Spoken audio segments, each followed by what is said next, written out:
Alright everyone, I want to continue on with our voyage into rock shaders. Before I do that, I would like to click on my desktop. Those of you who have not added yourselves to Vimeo, do so. And then I posted this link for this group that I started, and this is for everybody to add to. Some of you have been adding to it, and it's awesome. That's like super fantastic. All of this is great reference. So we're going to be talking about shaders. I've already started talking about plant shaders. But for all of this, you want reference. And, you know, you can see even here, like if we look at this video, this rock is very different than this rock.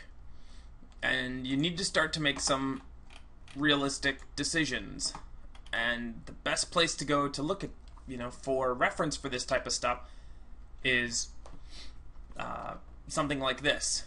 Google is great, but it's nice to see them in context sometimes, to see like lighting moving over things and whatnot. This could be some great reference for anybody if they were doing you know, rocks near water. Some people are doing that. So check this out. Go on Vimeo, add to this list, look through what's already been added. Some of these are my favorites, and some of these are things that other people have added. But definitely, once we start doing shaders, which is now, start looking at reference. You cannot do shaders without looking at reference. That said, I'm going to show you the how I do shaders. I'm not looking at any specific reference for this one. I will show you then my you know, shader that I did for this like waterfall thing, which you're going to see, like, shockingly, it's very similar. So not similar in the maps that I use and the artistic decisions that I've made, but the technique. So I want you guys to understand the technique. So that's what we're going to go over again. I started this, but I want you to kind of see like how I break this down normally. So I know that when I first began this guy, I started only with color, and I forget whose rock this is, but somebody made this lovely rock that I am now turning into an example. So thank you so much. Sometimes I'll have like one test shader that I'm messing with, like my dirts or fall-offs. If you are also familiar with V-Ray, which if you aren't, you're going to become, you can also set this override material. And I'll do this a lot while I'm working with this. I'm trying to, you know, dial in settings. So I think, you know, what I had shown before, and if you haven't watched the other video, definitely go back and do that before you embark on this. That was the week 1 live session. If you have not watched that, go watch it, as I explain how I get to here, basically. And what I don't want to do is spend a bunch of your guys' time like repeating the same info again and again. You can always watch the video over. So basically we have this V-Ray dirt, and I showed this as red and green, and went through that and, you know, dialed these settings in. Then I started to get into, let's see if, which one, into like fall off maps and whatnot. Okay, so here we have this like toward away, and these guys can be, you know, less than obvious sometimes as far as like what you're doing. So I like to you know, make things as obvious for myself as possible, because I'm dense that way.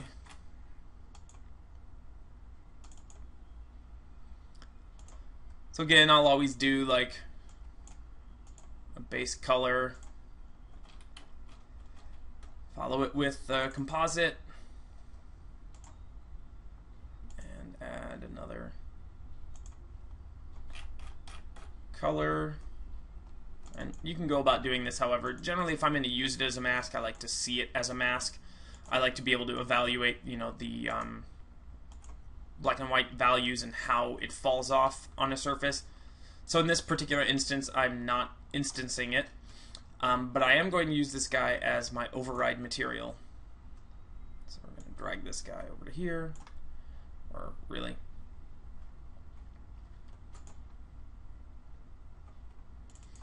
There he is. All right.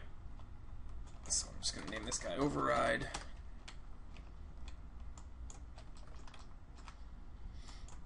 And let's see what we get.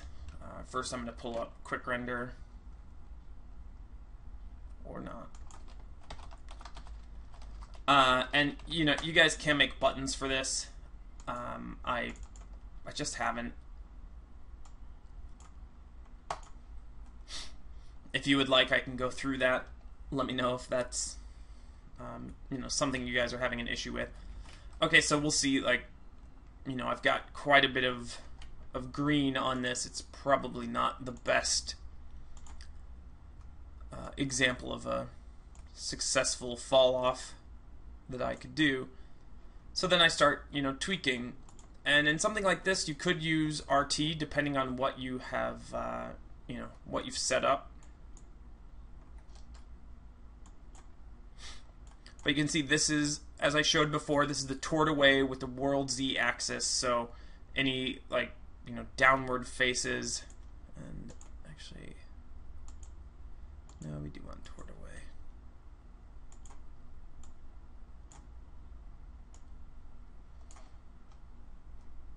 They will be, you know, colored differently within a, you know, a certain tolerance.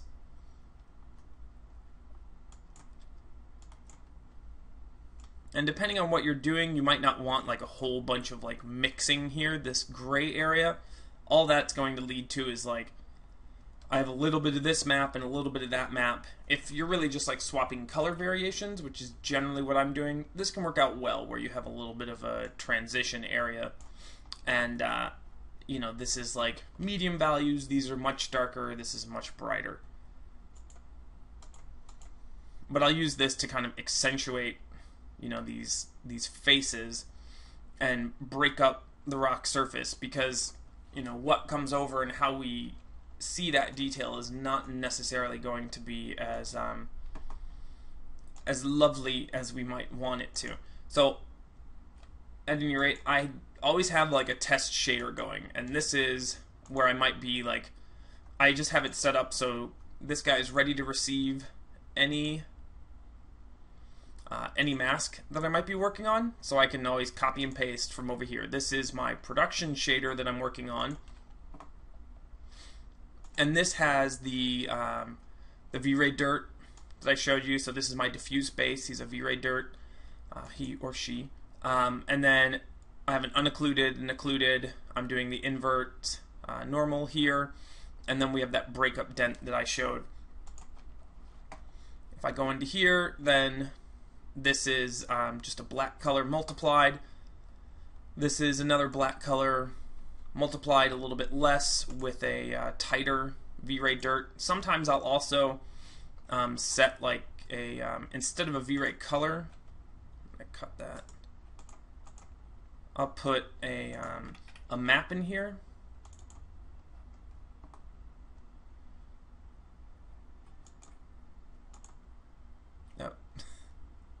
Or I'll hit the wrong button.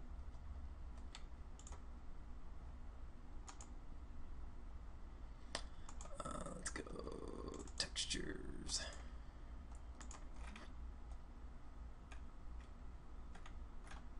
Come on. Doesn't want to refresh. Anything will do. Just something grungy, broken up. Sure.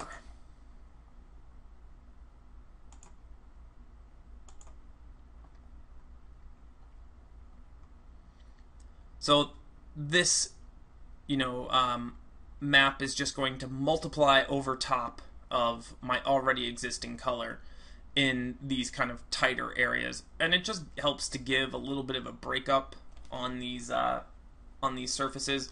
You can then also, like, you could set this as a color and then set it as a composite within a composite and have this as the mask.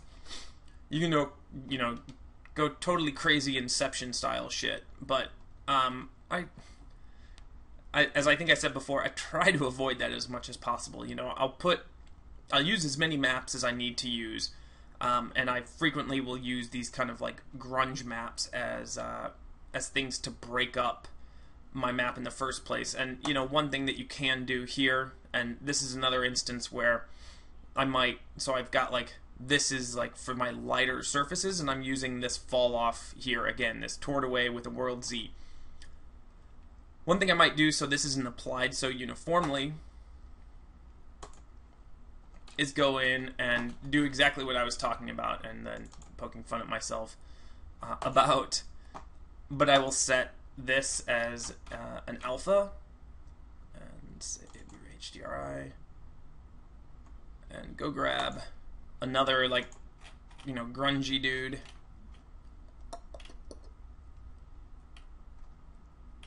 I forget where these came from. I think they're 3D Total or something like that. We have tons and tons at the office. And there's, like, you know, people's, like, their hit list or favorites. And those certainly get passed around. Yeah, something like that, sure. Okay, so now I have this texture with this as the alpha.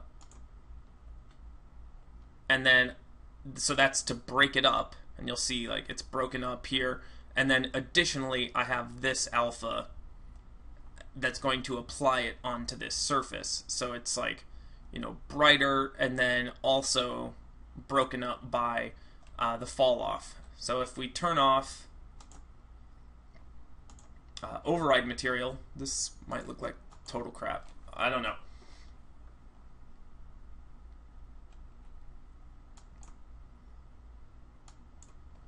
I don't know. I don't actually know what it's doing, so I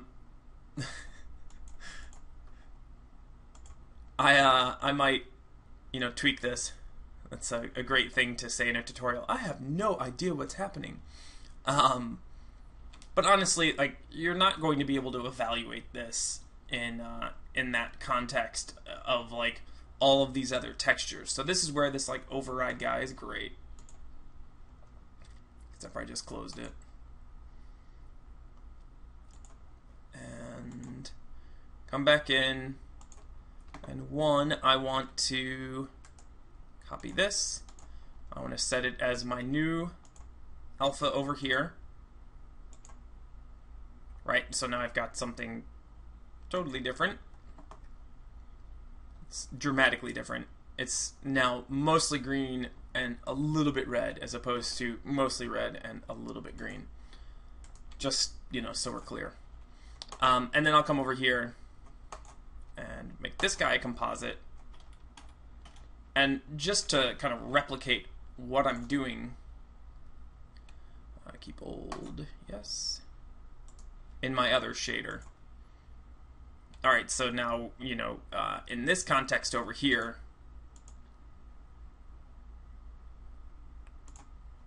this stuff is, you know, pretty difficult to see, but this is going to make it a lot easier to see what I'm doing. I might want to tile this guy more. I might want to do a number of things once I see it in this context. So, like, that's barely doing shit. Like, you know, if you're gonna do all of this, you want to get something for it. There's no point in adding something like this that adds, like, I added a couple of speckles. Like, don't do that. When we're optimizing scenes and we're working on stuff, if I saw this and I rendered this and this is what I got, I would strip that out and be like, you are a, you know, bad monkey. I'm gonna get rid of you because all you're gonna do is add render time and pain and heartache for me. So, you know, what if you are going to do this? You know, we want a little something for it, and I might go in and you know, tile this guy different. And it's how, you know, tiling this is not going to be the end of the world. I might even add another UV channel on for this, and UV it differently and make this UV channel 2. And you'll see when I get into the waterfall, like, I definitely do that. So let's just say we're going to tile this guy twice. Ah, nice. Rendered it. Okay. Oops. And I think I have a little bit too much gray in here. I'm getting like maybe more, or maybe that value isn't quite white.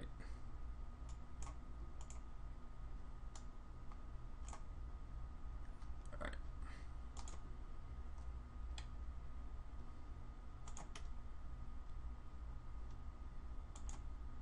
Still not totally digging that.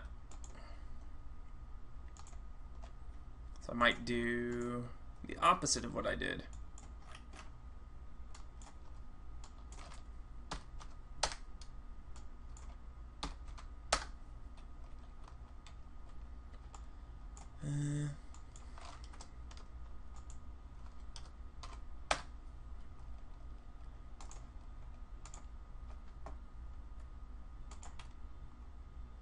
Okay, and maybe that's better.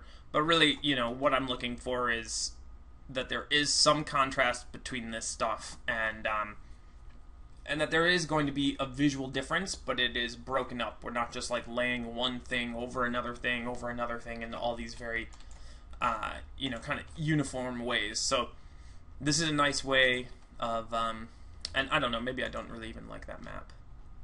I kind of don't.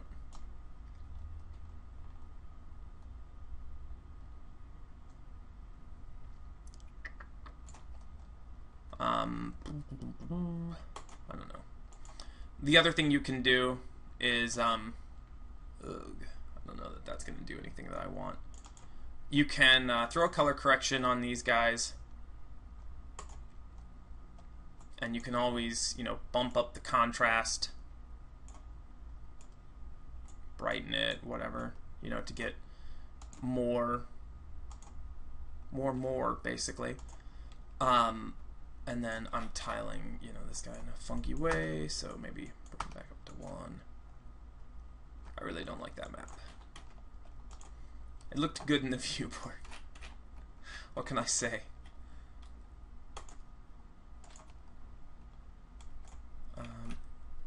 Well, that would explain it.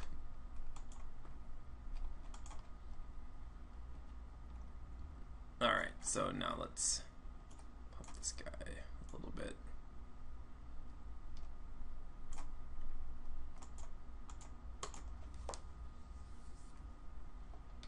Nah. Too small, but so here's where I might like, alright, now I'm gonna come back into this guy.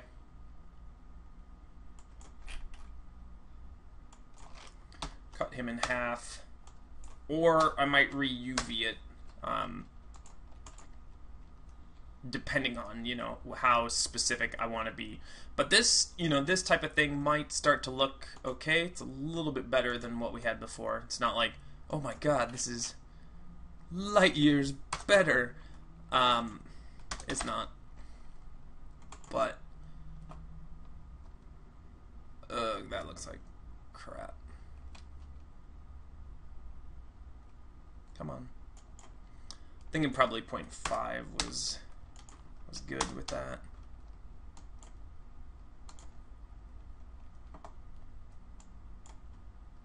And maybe I don't want as much contrast, so I get a little bit more subtlety out of it. Maybe I want a little bit more contrast. And you'll see, like, there's no like exact science to this. I would expect that you guys know this by now, but you know, shader development is something that takes a little bit of time. So don't rush through it, and don't, you know, be diligent about like knowing what every component is doing, because if you're just like nonsensically adding stuff because well, Chad showed me this like way to do this thing with fall offs and composites and alphas, and it was cool and I wanted to try it. Well, yeah, but you know, make sure it's actually doing something for you and it's not just, you know, layers just to add layers. We want them to be, you know, helping the end result, not just hindering your overall render time. So once I get, you know, this kind of, let's say like, all right, I'm happy with that, and then I go over and I work in the wrong shader. I would come here and I'd copy this guy and bring it back to this one. And I set all these guys up as instances before. And this is this guy. And then, oops, that's not what I wanted. I'd come back and come into here, and then come, I totally put that in the wrong one.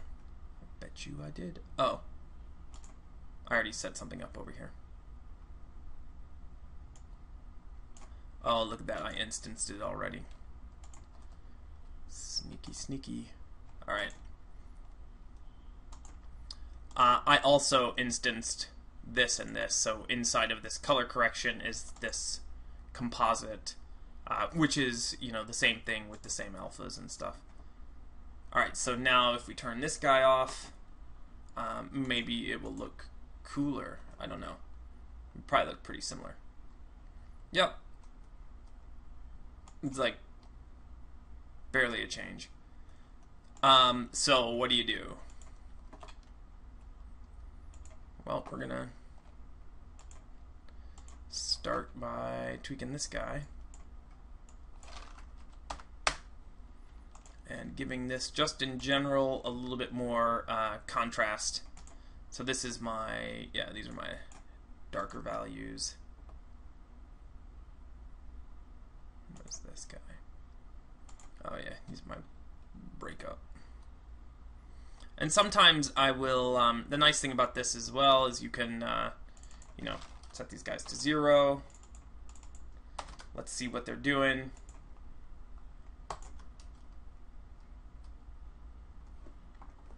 But I'm, you know, constantly evaluating my layers as to whether or not they're giving me like a good result, because, you know, I start to add it and then I'm like, yeah, so no difference. Like, I've got these two guys with the dirt, and, you know, we saw very little difference. Alright, so this is where I would now come into here on my override texture again and cut this and put a V-Ray dirt, and I would dial in my dirt settings, because obviously they're not working. There was, you know, nothing happening there. And again, I usually use bright and annoying colors. And then check override again. Okay, so that's 10 inches. What did I have over here? Alright, so I think I had 10 inches on this guy. No, 1 foot. Alright, so let's say 1 foot.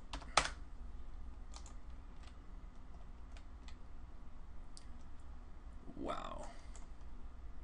Let's say 2 foot.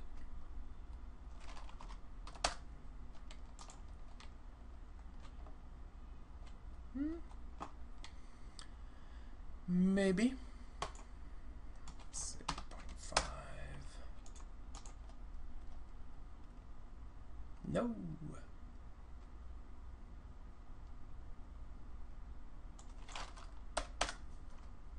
Let's say 3 foot. So this first one, when I do these, I always do like one kind of looser one and then one very tight. And, you know, depending on where you're looking at it and how close you are and stuff like that, you may or may not notice it. So, all right, 3 feet. So I want 3 feet for this guy. And this is just my, not 2, 3 feet. This is just a black color set to multiply with a alpha over top. And for shits and giggles. I'm going to set this to 100. Turn off override.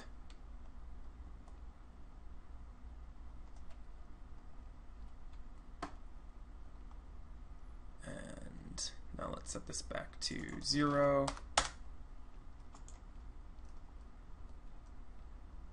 Okay, so it's doing something. Maybe maybe you want it more, and everything doesn't have to like come out and punch you in the face. But let's say that you did. Let's say you're like, I want to see this a little bit more. So what you can do is you can duplicate that layer, and now we're doing the exact same thing twice on top of itself. And I will do this sometimes, just to get a little bit more detail. Oftentimes the second time I kind of pull this back though, so it's not like, you know, 2 times, it's like 1.5 times or something like that. So maybe that, you know, we're digging. So in which case, like, this guy was 4 inches, so let's see, let's go back to our override and go to this guy, and let's see what 4 inches is doing. So really, bullshit. 4 feet. Really, you know, what I want you guys to do is make informed decisions, not just, you know, so, you know, this is going to be so insanely subtle. And it might be okay if you're doing, like, crazy detailed, lots of little cracks and stuff like that. This can really help to accentuate those details. And for something like this, for this type of rock, honestly, I just wouldn't do this. So I would cut this layer because V-Ray dirts can be expensive. I've already multiplied it up on top of itself a couple of times here. What I am going to do, though, is I'm going to come into this guy, and I want this map. And what I'm going to do is this second time where I lay this over top, I'm going to throw a composite on that, so that this gets a little bit broken up. And then I'm just going to delete that whole layer. Alright, so now I've got one black solid being masked by a V-Ray dirt, and then a black solid with an alpha that is also being masked by the same V-Ray dirt. So this is going to darken and give a little bit of irregularity to this. And let's turn that off.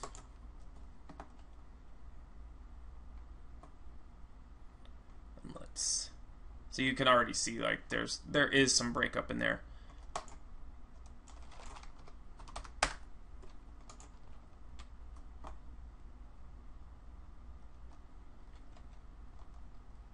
And then again, then it becomes like a tweak this map slightly.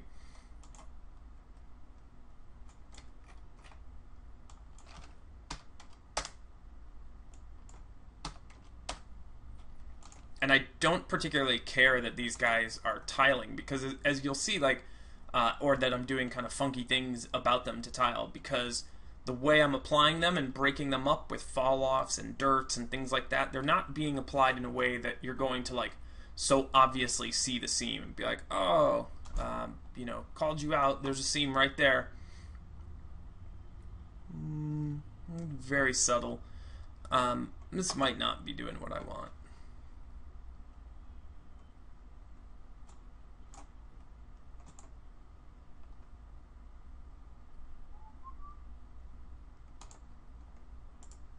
Let's see.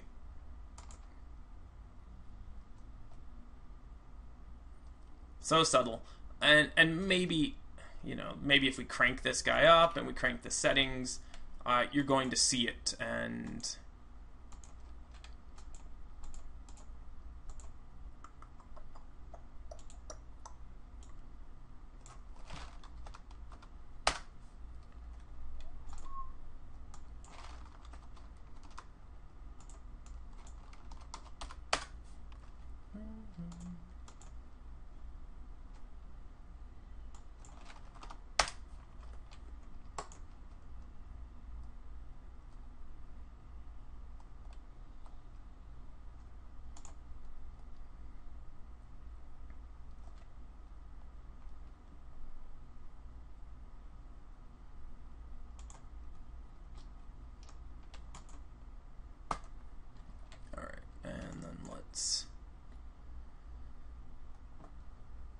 this guy back down.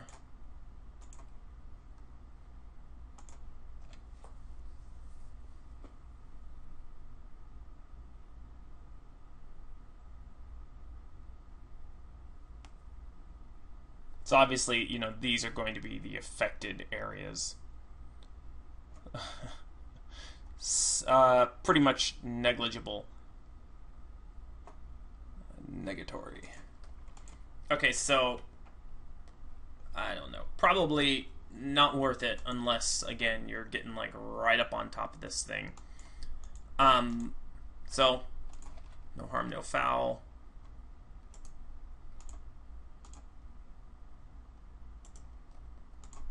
So I get rid of the other stuff. Don't leave all of these like unresolved maps hanging around. And then let's bring this guy back at 100%. So on the at the surface level, like, oh yeah, that looks cool. That is maybe going to do something cool. I kind of have a feeling it's going to, with these default lights, just brighten it out in a kind of not so awesome manner. But we'll see.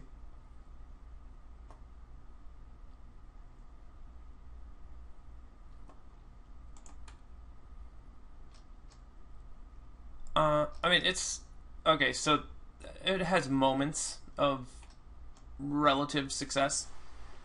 It's obviously way too much. You know, and I went into this and I like brightened it way up. Certainly way more than what I would normally do. Let's split this. Because you're not looking for stuff to like, oh, like jump right out at you necessarily. You just want variation to the surface.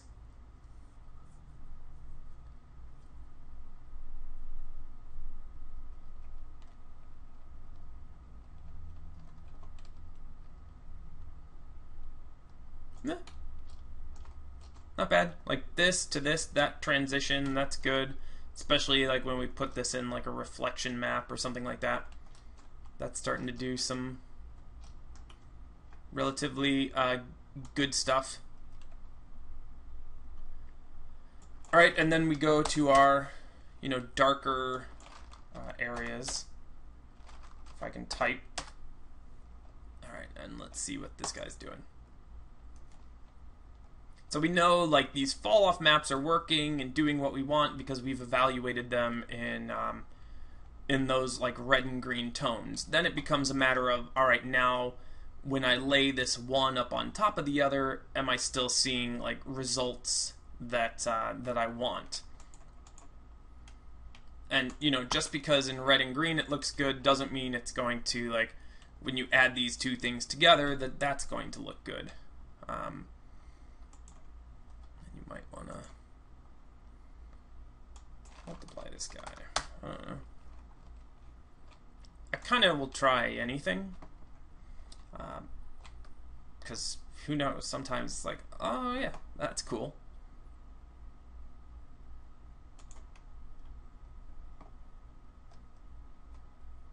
There we go.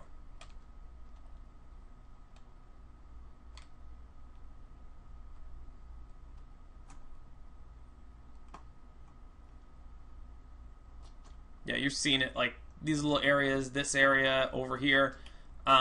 And this is where it's like, all right, now it becomes like a judgment call on your part. Do you want to now, like, all right, in red and green, maybe it was like, I thought that would work. But now instead, like, I want a little bit more of this, like, darker area.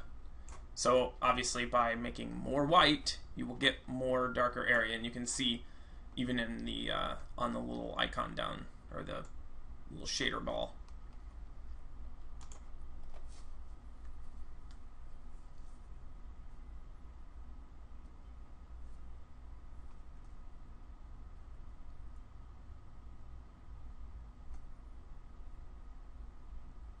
So, you know, ultimately I might not set that multiply at like 100%, but I do like the discoloration that it's given me, and some of the variation. You know, nothing's worse than like a rock that's just like kind of the same tonal values everywhere, you know, this type of stuff is sucking pretty severely here. But like, you know, these breakups, this stuff, these kind of crunchier, less crunchier areas, it helps to, like, you know, move your eye around around the object. So that's good. Okay, so then once I've done this and I've got my, you know, occluded, my, or unoccluded, my occluded, and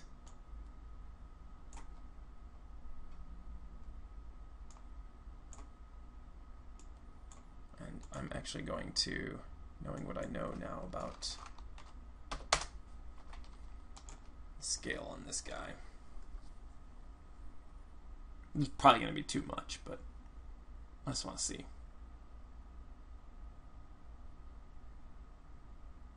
Yep. So it just like lightened everything in a kind of crappy way.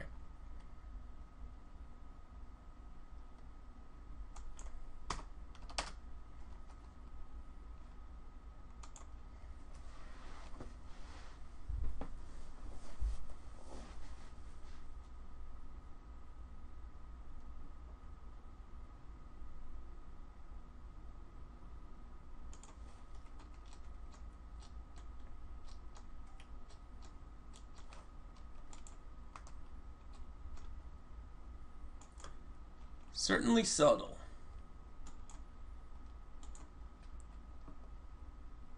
Oops.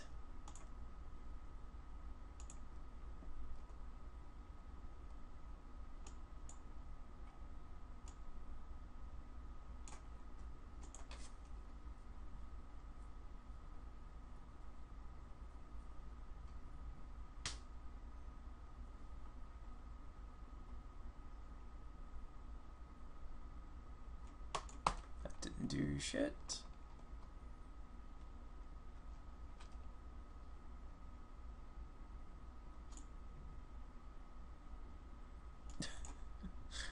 Like wouldn't let me grab it.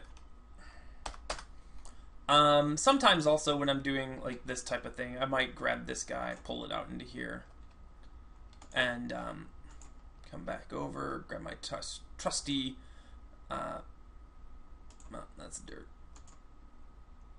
I'll put a V-Ray color in this.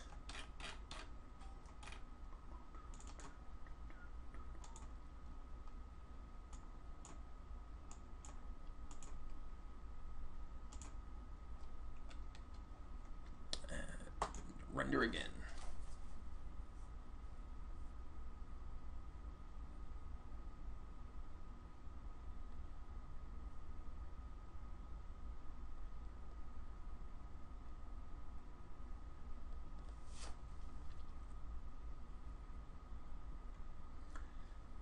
So it is, you know, it is there. It's definitely doing something. I might need to like color correct inside of my color correct to really like bring that area out. It's just not intense enough. Other, I could try.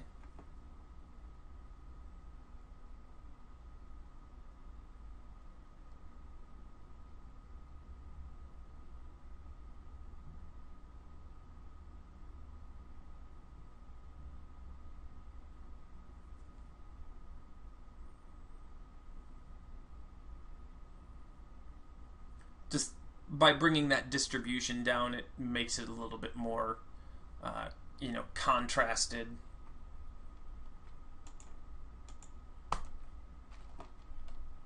The other thing might be, too, that my breakup on this guy might be too small, too big.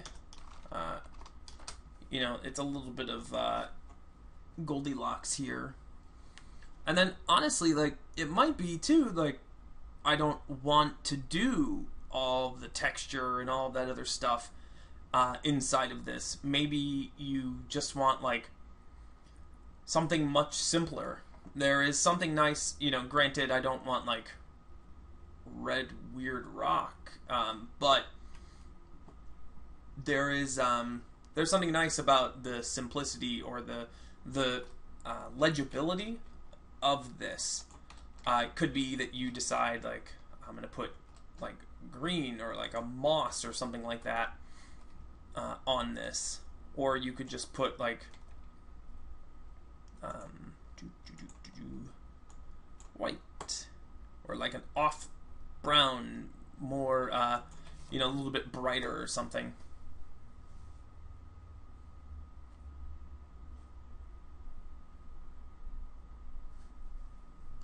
But, you know, white might be a little too close to what we're doing. I certainly never, ever, ever use 255, okay? I realize I just did that, but I would not do that. Don't use pure white for anything.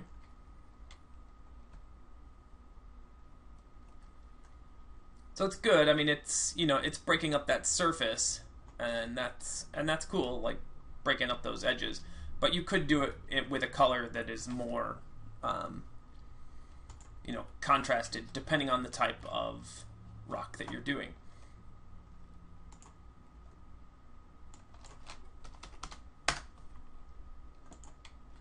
Okay, so I've done this, right? And next, I'll take this whole thing.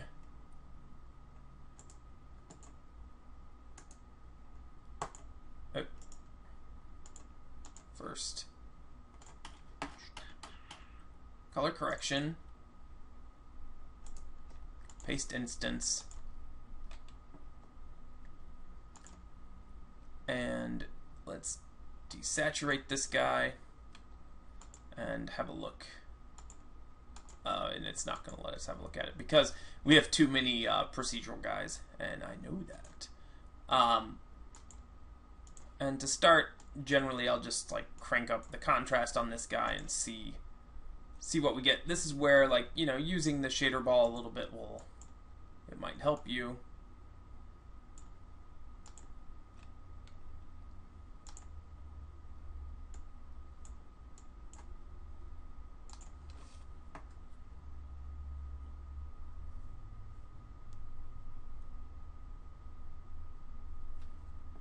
But since I put that like white in here, you know, these edges will be certainly one of the more reflective areas. And I'm going to stop this, and I'm going to go grab one of those domes that I gave you guys.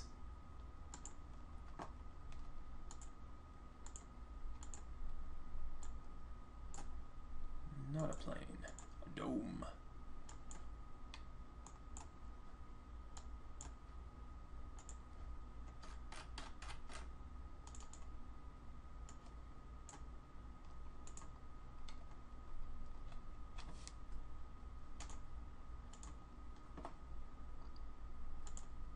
Oops.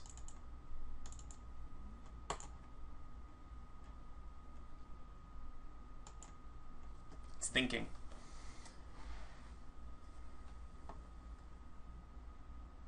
And thinking a bit, apparently.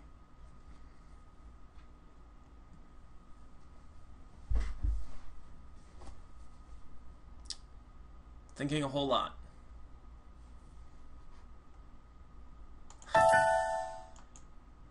Oh. Okay. Come on. Alright.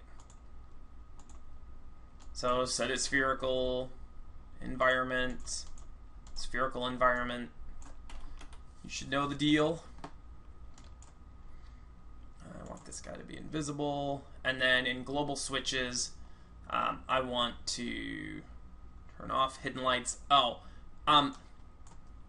let's real quick address V-Ray 3.0 and its, I don't know, this basic advanced expert thing. Not a fan.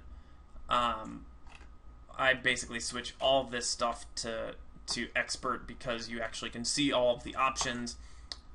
We don't want hidden lights, and we want to turn the default lights off. So now And you'll find these things like basic. If you just click on it 2 times, you'll get back to expert, which is really just V-Ray 2.5, whatever, 2.4. I forget what the last one was. It's V-Ray as we've all learned it.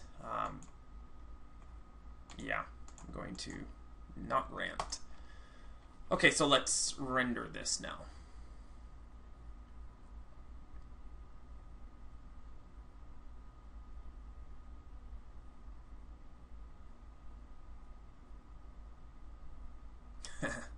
Chad, your rock look like crap. This is a very low lit rock.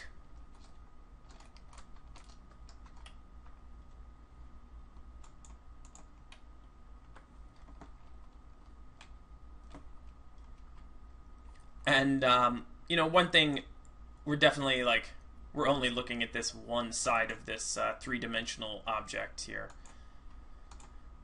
So let's... Wow, he's like super far from... Or no, the light is.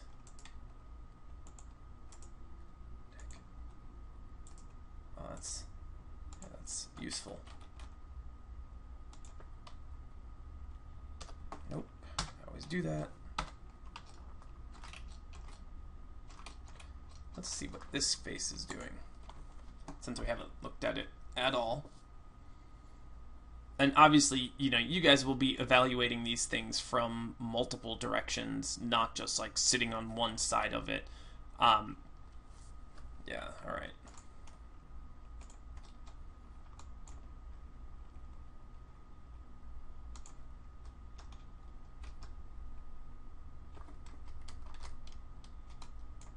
All right.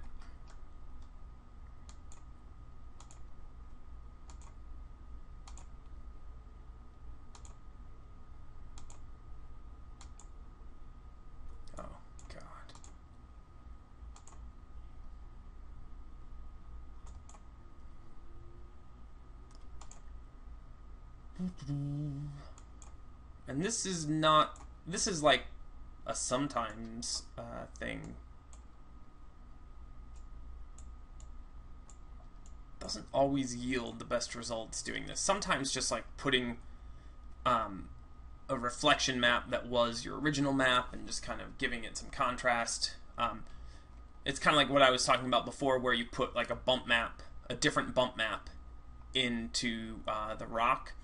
I might put like something that has more of like a layering, because we're already getting like, you know, these types of details, and I think actually there is some sort of bump on this. I think I put something on it. And this brings me to my other point.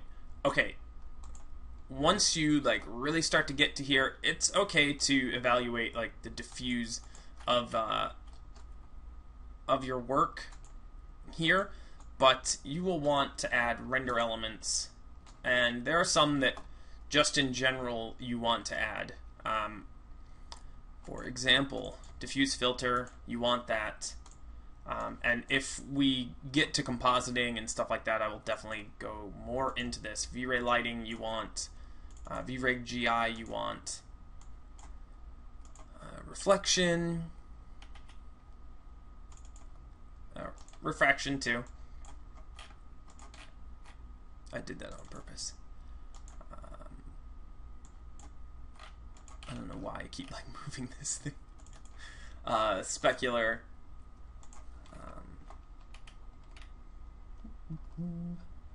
Sample rate. And I'll get into that. And V-Ray normals.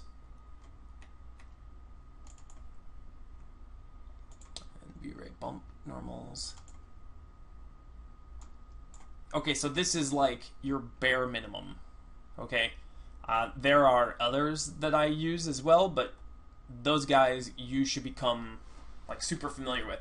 It's not only if you want to you know, rebuild in your compositing package and do retouching or whatever. It's also part of dialing in your render settings and getting things working in an appropriate manner. You will use your reflection, your GI, your lighting, your sample rate. Those are for like one, not only using in post, but also dialing in to speed up your renders. Okay, so let's render this guy again.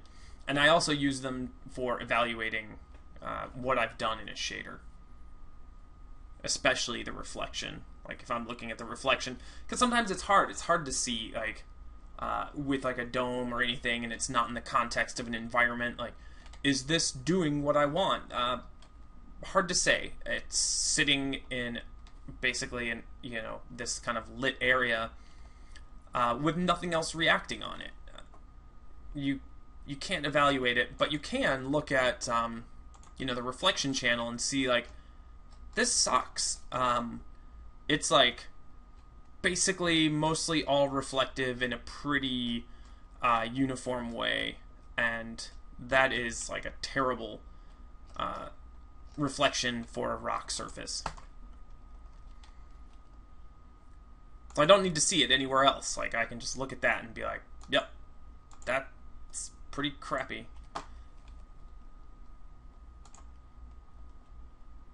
Alright, so culprits, definitely this brightness. This guy's, because of the gamma workflow I'm using here, it's not doing me any favors.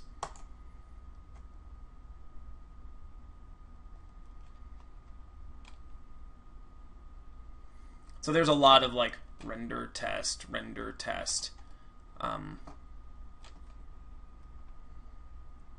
Yeah, so now this is like what I was saying. I'm not super digging this, and the reason it's just like not.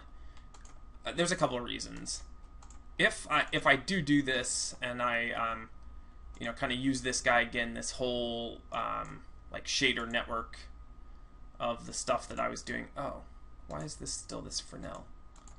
That's bad. Well, that's why. Okay, let's do this again. Copy. Or if you're an idiot, it's going to look bad as well. Pretty important not to do that. Okay. I was double Freneling that thing. That's like, I thought I'd copy and pasted this. I think I copy and pasted it into some other shader. So if you saw that and you watched me stumble through that the entire time, like, Chad, you're an idiot. Good for you. You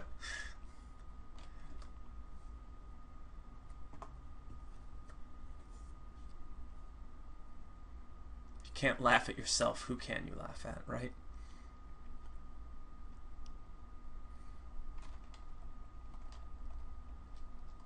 Alright. So, definitely too reflective.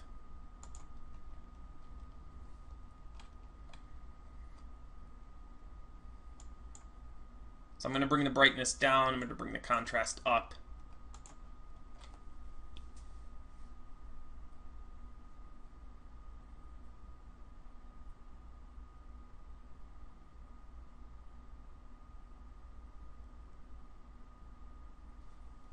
All right, and this is what I would want. What I would expect is like, some areas are.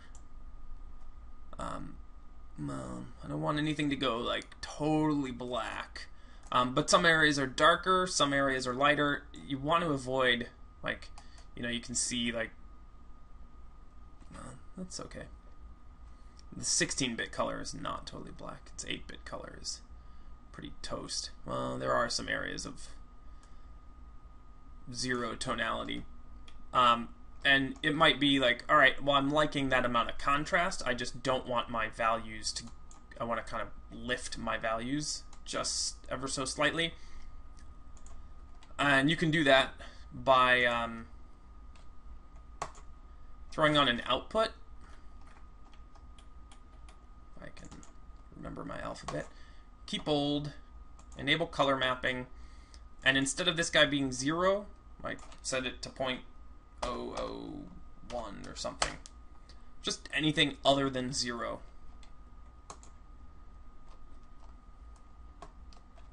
So now it's no longer mapping to totally black. There will be some value. And it might be, that's 0.001, it's pretty stark. I might want to do like 0.01 or something like that, and see, generally starting with bigger values and seeing what you get, and then scaling back from there.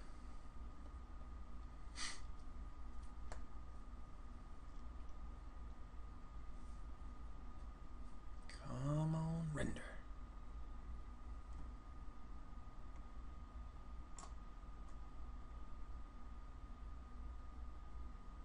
And yeah, that's better. We got a 0.001.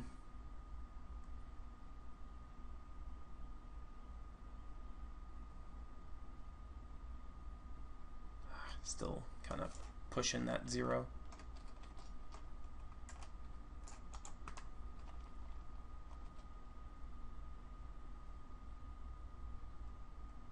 Come on.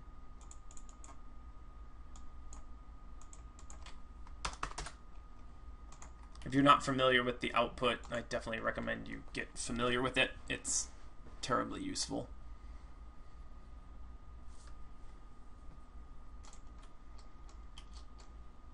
Let's see what this is looking like in RGB land. It's looking like lumpy rocky thing.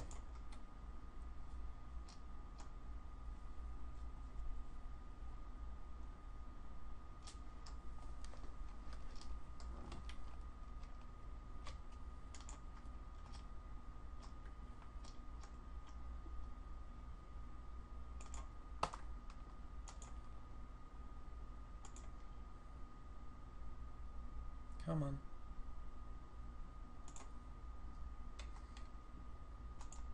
And maybe. So the last thing you can do, and this is where it's like, sometimes I do this, sometimes I don't. Sometimes I like leave my reflection glossiness pretty consistent, and sometimes I will even like take this guy, copy, paste him back into here. So now, what you might want to do, this is where this output, he's going to come in super handy. So let's say before 0.7 is as glossy as I want this to be. So now you can say like, all right, 0.7. I'm going to clamp all my whites down to 0.7. So the maximum glossiness this guy's going to have is, wherever it was the brightest. And it will be 0.7. And then, you can kind of like dial it in and say like, but I want it to be able to fall in the dark areas to like a 0.2. And, you can throw a curve on this and say, I mostly want it 0.2, or the opposite. I want most of the brighter values to lean toward 0.7, and then I want it to fall off into 0.2.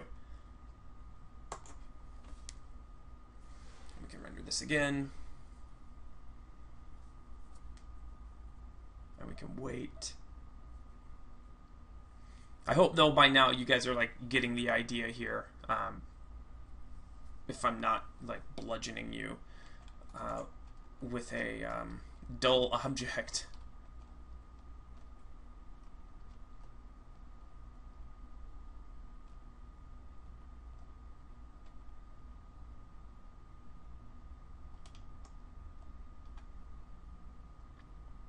I might want to flip that curve around.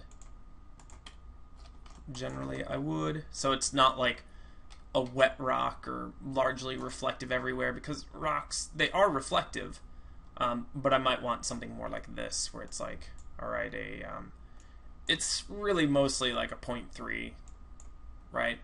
0.4, something like that, and then it's got moments where, it kind of peaks, and if I, doing something like this, I might give it a little bit higher value in those areas, because they're going to be pretty much few and far between. We're going to live out most between like, 0.34 or whatever this was and 0.5, and then there'll be some little like, areas where the glossiness goes a little bit higher. And these are subtle things, like you might not, again, out of context, you're not going to totally see this. That's one of the reasons why I don't really do a lot of like shader testing on like shader balls and things like that. I like to see, it's not to say that I don't use them at all, but I'm not doing shader ball scenes. I do, environments, and they have other things around them, and casting reflections onto the objects, and varying it up. And while I try to make a shader that's going to work in multiple contexts, generally I'm most concerned is it going to work in this environment. So I try to start with something that's reasonable and inside the realm of reasonable, and if I have to go depart from that, I certainly will pretty rapidly.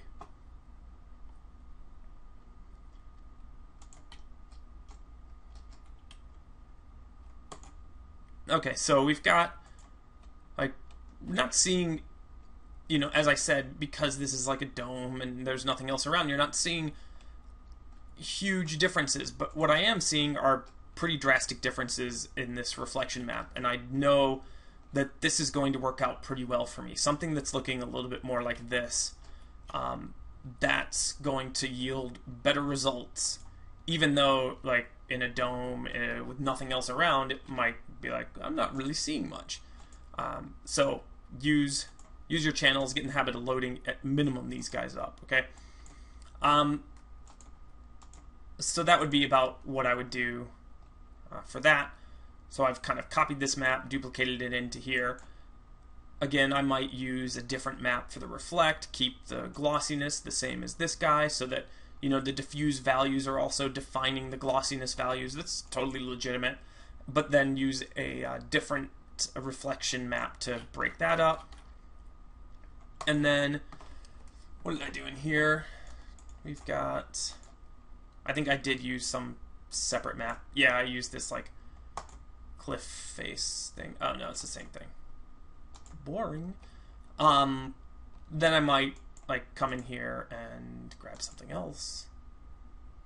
Let's see. I'm Camtasiaing, yes.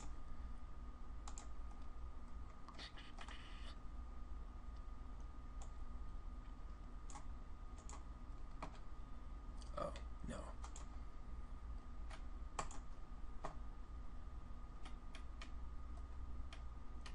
Depending on what, type of rock you're using. Let's grab this guy.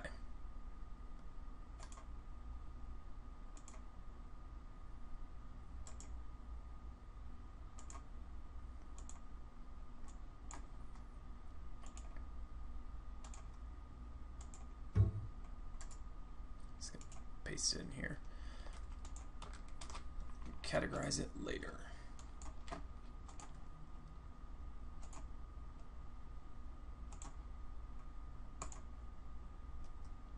Okay, so you can already see like that broke it up in a very different way. And this is just using the same UV channel and tiling it one.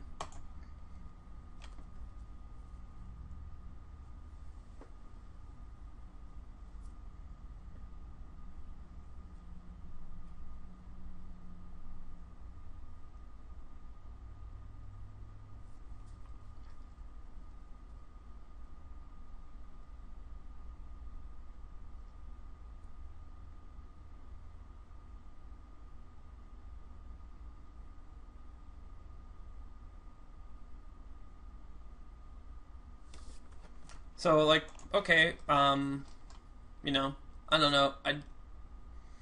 I'd probably tile this bigger. I also will come in and, very similar to like what you guys saw that I was doing in the diffuse map, I will take a composite, layer 2 maps on top of each other, do like an addition of the one and the other.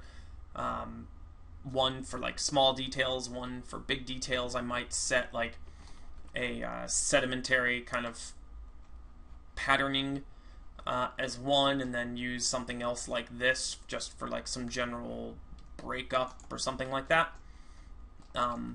But this is where I think like having a map that is oftentimes not totally wed to your diffuse map will give something a little bit more interesting. your diffuse map has some darker areas and is kind of calling out some stuff, but then doing a map that's not wed to it and kind of pumping it up, you get like areas that are more defined in kind of unexpected ways, and I think it oftentimes helps to make the rock look a little bit more successful. I think this went from just by changing that bump map, there's some pretty significant changes that I think are for the better. So experiment with that. I just want to show you real quick, just in a different context, what I did. So what you're going to see, I'm going to walk you through like this shader real quick, and you're going to see like, oh my god, this is totally familiar. Like, here's a V-Ray dirt. I've got a breakup. It's using a dent. I've got a bunch of composites. So what you are going to notice though is different is I've got this guy. He's kind of like droopy and whatever. So I was using that as like, I box mapped all of them together with one UV channel, and I set that to UV channel 3, and then I kind of streaked down along all of them. I'll grab multiple objects, UV them all together in this fashion to get like things that, like, remember the way I did this was like, this is one object, this is another object, this is another object, this is another object. So I want something that's like streaking across them. So by taking them all, UVing them all together, setting them to a unique UV channel, then I can use a map like this and have the streaks making it look like I like UV'd and wasn't lazy, when in fact I totally am. So that being the biggest difference here, but you'll see I'm doing the same things with a composite. There's an alpha. This guy has a color correct on him, making him slightly brighter with a little bit more contrast. Same thing here. Another like streaky map, applied slightly different. This guy's just like a general like breakup grunge map. And I think, no, that's just a normal one. So like there's that map. And then, like I showed before, there's just a V-Ray color with a V-Ray dirt, and that's just to define some of these, like, broken up areas. Same thing up on the edge color, and it's brighter. And then if you come into the reflect and the reflect glossiness, you'll find... Oh, this is something I do sometimes.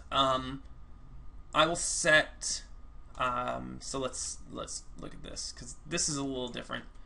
I don't have Fresnel reflections checked. Make sure that you don't check that if you're going to do something like this. And I have my, front-facing value black and, and then white here. And I'm doing the same stuff. I've got that in there, but it's kind of so I can control my white values, but then have it fall off with the Fresnel curve to that darker, like basically zero reflection. So as opposed to what I was doing before, where it was like clamping it up, in this way I could then come to here and just say, like, my blacks are actually not black, I want them to be slightly gray, and you get a little bit more of control, I find, and then you can always do like a curve and things like that. But just putting it in there and then throwing a Fresnel on it is also legitimate. In this way, you could also, if you set it up this way, you could set, you could do a perpendicular parallel, and then you could pump in a curve and do some other, wackadoo stuff. Totally legitimate, but I wound up not using my reflection glossiness map. I think I experimented with it, but this is one where I didn't use that. And here you'll see, so this is, I didn't show you guys this in the last one because I knew it was going to be on this one. This is one map.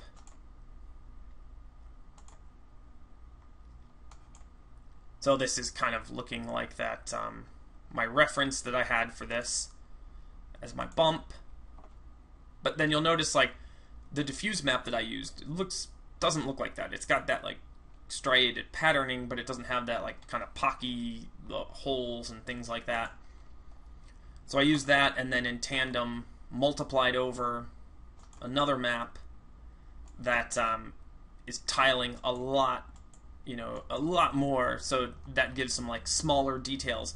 And this is the same map as my diffuse, but as I recall, my diffuse map is only tiling at 1, and then I tiled it a whole bunch in the bump map to kind of shrink down those values to kind of imply detail that I didn't have in there in the first place.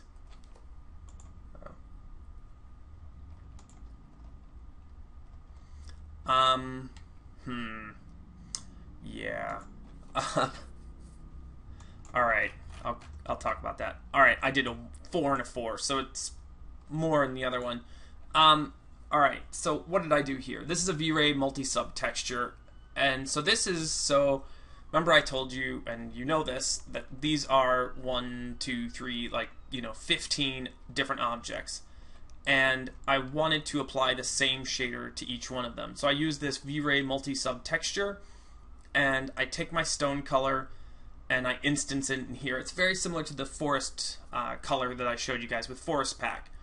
So I've got this one, and this is going to be, I'm doing it by object IDs. So anything with an object ID of 1, like if you come in here, right-click Object ID, you can set the object ID, is going to get this stone color,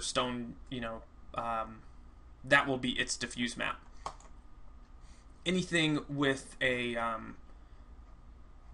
object ID of 2 is going to have a little bit of a hint of red to it. It's going to be less bright and more contrasted. Just as the diffuse color, it's still going to get all the same layers up on top, so on and so forth, but I've altered its base color ever so slightly. Same thing with 3. It's going to have a little bit of red. It's going to be brighter, so on and so forth. You can add as many of these as you want, and based on the objects that you have around, you could script or randomize object IDs, and then you could add this shader that you've built in this type of fashion. So it's one shader, but with lots of variations in it, and you could apply that with randomized IDs, and you would get rocks that are all slightly different hues and colors. So super useful. I'm actually glad that was in there. I forgot about that. Yay me. Okay, so that covers shaders, and this is not just like stone. I realize I looked at stones and rocks and whatever. Building walls.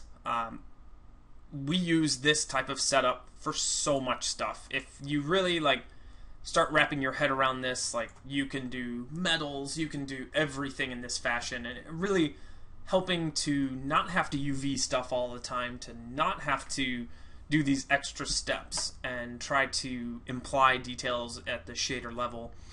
But this is deeply embedded in the process at Blur, this type of composites with V-Ray dirts and stacking up using alphas, all this stuff. Wrap your head around this and get really good at it, and it will serve you well. So hopefully that was useful to you guys, and you're cruising along on your plant shaders. You should have a pretty good leg up now on your rock shaders, and then we'll be talking about and wrapping up with Forest Pack. Alright, talk to you soon.